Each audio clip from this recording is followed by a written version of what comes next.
Hello friends, welcome to my YouTube channel SKG सामान्य ज्ञान। आप हमारे चैनल को सब्सक्राइब करें, बेल आइकन जरूर प्रेस करें। जैसे कि आप देख रहे हैं हेडिंग, भर्ती होंगे 4787 प्री स्कूल टीचर। अब जैसा कि आप सब जानते हैं कि 3840 जो प्राइमरी स्कूल थे पहले हिमाचल प्रदेश में, वहाँ पे प्री प्राइमरी जो है नर्सरी केजी की क्लासेस जो है वो शुरू कर दी गई थी। तो उसमें लगभग 987 के आसपास पद जो है वो केंद्र सरकार ने और जो है वो स्वीकृत कर दिए हैं। तो टोटल अब जो है वो जितने भी हिमाचल प्रदेश में लगभग 4787 प्राइमरी स्कूल में जो है वो प्री प्राइमरी एजुकेशन जो है वो शुरू की जानी है, यानी कि लगभग 4787 जो है नए टीचर इसमें भर्ती होंगे। अब एक और महत्वपूर्ण सूचना ये है कि 15 सितंबर को जो है वो शिक्षा मंत्री जो हैं वो शिक्षा विभाग और जो सामाजिक न्याय अधिकारिता विभाग है, मुख्य रूप से जो महिला बाल विकास विभाग है जहाँ पे आंगनवाड़ियाँ चलती हैं, तो उनके साथ जो है वो बैठक करने जा रहा है। और उस बैठक का जो मुख्य एजेंडा है वो है प्रमोशन कोटा, कि आंगनवाड़ी वर्कर को जो है वो प्रमोशन कोटा कितना दिया जाए और किस प्रकार से दिया जाए। ठीक है, एलिजिबिलिटी कंडीशन क्या हो। तो एक तो मुख्य रूप से एलिजिबिलिटी कंडीशन वो है +2 पास। तो +2 पास जितनी भी आंगनवाड़ी वर्कर है वो आप मान के चलिए 99% जो है वो आपकी जो है वो प्रमोट होने की संभावना उनकी है। कितनी सीटें हैं, किस तरह से प्रमोट होंगी वो एक अलग विषय है, लेकिन जो +2 पास आंगनवाड़ी वर्कर्स हैं उनको एक चांस मिलने वाला है प्री प्राइमरी स्कूल टीचर जो है वो बनने का। अब इसकी एलिजिबिलिटी क्या होगी, तो एक तो +2 पास है, दूसरा जो है वो कितने साल का एक्सपीरियंस होना चाहिए एक आंगनवाड़ी वर्कर को। ठीक है, क्योंकि ईसीसी की जो ट्रेनिंग सभी की हुई है, तो हो सकता है वो एक कंडीशन अगर होती है तो फिर तो सभी आंगनवाड़ी वर्कर जो है वो एलिजिबल हैं। अब ये भर्ती मान लीजिए कोटा अगर दिया जाता है, मान लीजिए 30% कोटा मिलता है, तो लगभग 4747 का 30% आप ये मान के चलिए कि 1400-1500 पोस्टें आएंगी। अगर 1400 के आसपास बनती हैं पोस्टें, 1400, 1500, 33% जो भी आता है, 12, 13, 1400, तो अब 13-1400 पोस्टों में आप जो है 18,000 वर्कर्स को तो आप जो है वो भर्ती नहीं कर सकते। तो उसके लिए हो सकता है अलग से या तो कोई एग्ज़ाम कंडक्ट किया जाए या सीनियरिटी के आधार पे किसी भी तरह से जो है वो और फिर ये क्योंकि ये तो पोस्टें पूरे स्टेट में भरी जानी है, तो अब इसका या तो डिस्ट्रिक्ट कैडर बनाएंगे या ब्लॉक कैडर बनाएंगे, क्या करेंगे ये सब 15 तारीख की बैठक में जो है वो तैयार किया जाएगा। क्योंकि मान लीजिए एक डिस्ट्रिक्ट से ही सारे लग जाते हैं तो फिर उनको दूसरे डिस्ट्रिक्ट में भेजना, वहाँ पर फिर ये बहुत सारी इसमें अभी पेज हैं जो 15 तारीख को डिसाइड होंगे। तो एक तो ये चीज़ है कि 30% कोटा ये मान के चलिए बढ़ भी सकता है,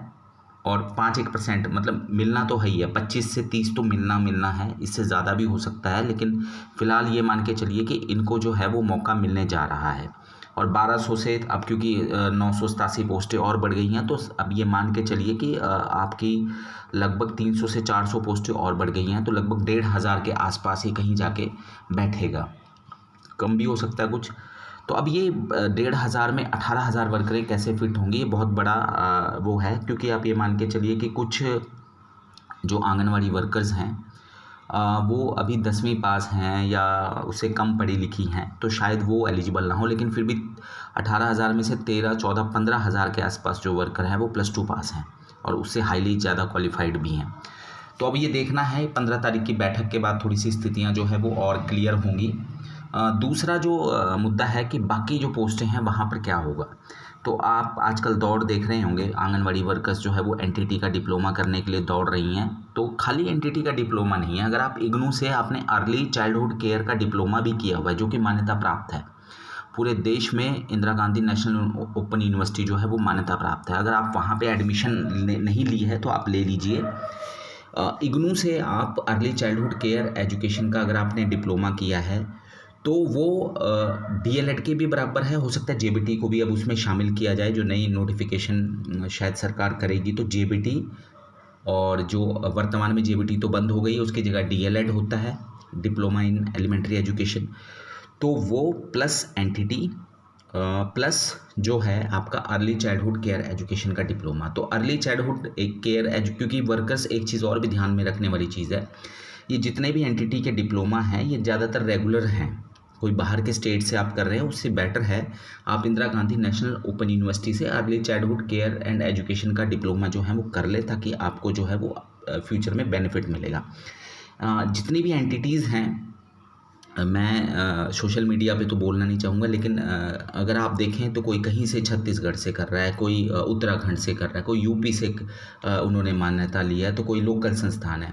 किसी भी एंटिटी को किसी भी मान्यता प्राप्त बोर्ड ने या किसी भी यूनिवर्सिटी ने, आप उनसे किसी बोर्ड से उनको मान्यता मिली है या किसी यूनिवर्सिटी से मान्यता मिली है, तो वो आप सर्टिफिकेट देख लीजिए। अगर वहाँ से उनको मान्यता मिली है किसी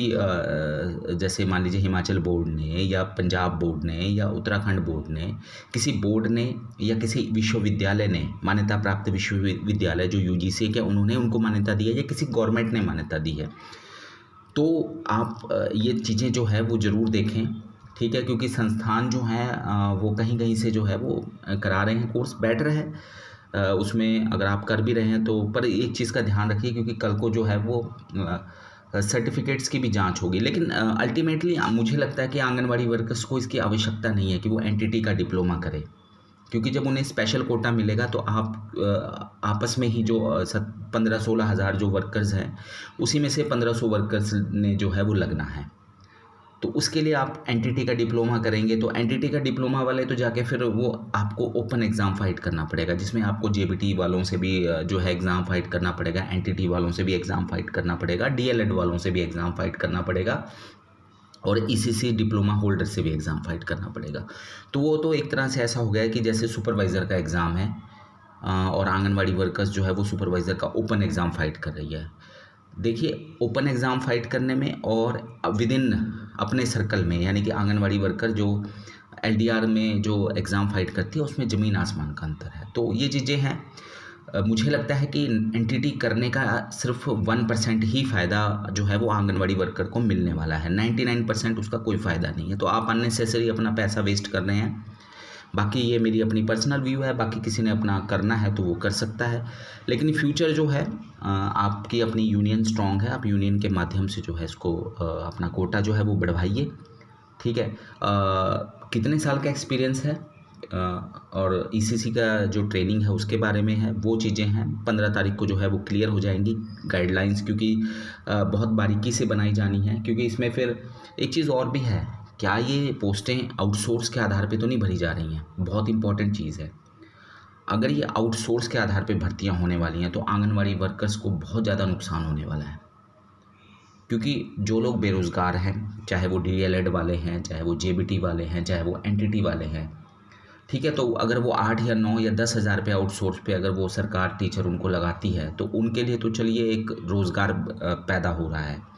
लेकिन आंगनवाड़ी वर्कर जो कि खुद अभी 7300 रुपये ले रही है, और मतलब ओवरऑल अगर सब कुछ मिला के देखा जाए तो वो घर के पास है, बैठी हुई है, और बहुत सारी चीज़ें हैं। तो अगर वो 10,000 से कम की सैलरी पे जॉब करने जाती है, और वो भी आउटसोर्स के आधार पे, जबकि आप जानते हैं कि आउटसोर्स की अभी भी कोई पॉलिसी जो है वो बनी नहीं है, और 10-10, 12-12 साल से लोग लगे हुए हैं, ठीक है। तो एक जगह से उठ के आप दूसरी जगह जा रहे हैं, ठीक है। तो ये चीज़ें हैं अभी कैसे जो है वो पॉलिसी फ्रेम होती है, तो वो भी चीज़ जो है वो देखनी पड़ेगी, क्योंकि फिर जो है आंगनवाड़ी वर्कर को जो है वो बहुत ज़्यादा, अगर वो शिफ्ट होते हैं तो उतना ज़्यादा फ़ायदा जो है वो नहीं होगा, ठीक है, क्योंकि वो ऑलरेडी इन सर्विस हैं और उनको ट्रांसफ़र की भी कोई टेंशन नहीं है, और घर के पास जो है वो एक जो है वो सम्मानजनक मानदेय उनको मिल रहा है। लेकिन अगर वही घर से बहुत दूर जाना पड़े या 10,000 रुपये कहीं और जाना पड़े, और जबकि आपका फ्यूचर आउटसोर्स पे है, और 10-12 हज़ार रुपये अगले 10 साल तक अगर और वो करना पड़ेगा, तो वो फिर एक थोड़ा सा जो है वो अनिश्चितता की तरफ जाने वाली बात है। बाकी ये सब चीज़ें जो है वो धीरे धीरे अनफोल्ड होती रहेंगी। फ़िलहाल मेरा यही था कि आपके लिए एक अच्छी बात है कि भाई 1000 पोस्टें लगभग और बढ़ गई हैं, तो लगभग 4800, ये हो सकता है और भी बढ़ जाए, पर 5000 अभी मान के चलिए, तो इसमें से लगभग 1400 के आसपास पोस्टें, 1400-1500 के आसपास पोस्टें जो है वो अगर 30% कोटा आंगनवाड़ी वर्कर्स को मिलता है तो वहाँ से भरी जाएंगी, और लगभग हमारे 15,000 के आसपास एलिजिबल वर्कर हैं इस समय जो +2 पास है, तो कहीं ना कहीं वो एलिजिबल है, और एनटीटी क्या बोलते हैं ईसीसी ट्रेनिंग प्राप्त भी हैं वो। अब हो सकता है उसमें से मिनिमम क्वालिफ़िकेशन जैसे एलडीआर के लिए 10 साल रखा है तो इसके लिए 1 साल रखेंगे, 2 साल रखेंगे, 5 साल रखेंगे, क्या रखेंगे वो सरकार ने डिसाइड करना है। तो वो आप अपनी यूनियन के माध्यम से, और सरकार जो अभी बैठक होने वाली है तो उससे 15 तारीख को क्लियर होगा। तो यूनियन के लोग जो हैं वो भी इस पे जो है वो अपनी ध्यान रख सकते हैं। धन्यवाद। Thank you.